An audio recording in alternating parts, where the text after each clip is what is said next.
Let me show you a printing company that learned why the difference matters.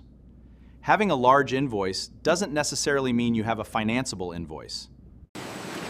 The printer had completed a major project for a large national customer and issued a $185,000 invoice.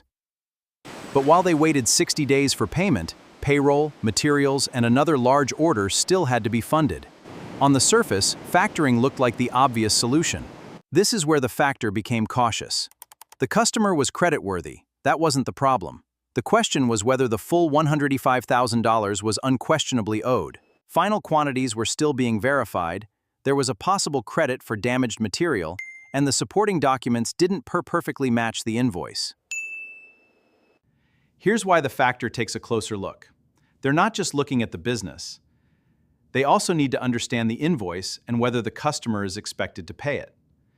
The solution wasn't hiding the problem. It was documenting it. The credit was identified, the invoice corrected, and delivery confirmed. That's one of the biggest lessons I've learned about receivables-based financing.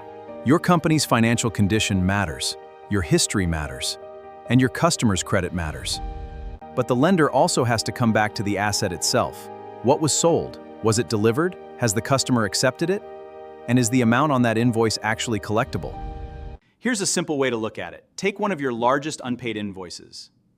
If someone asked you today to show that the work was completed and the customer accepted it, could you do it? And could you clearly show that the balance is accurate and actually owed? If there's any uncertainty, that's probably the first thing to address.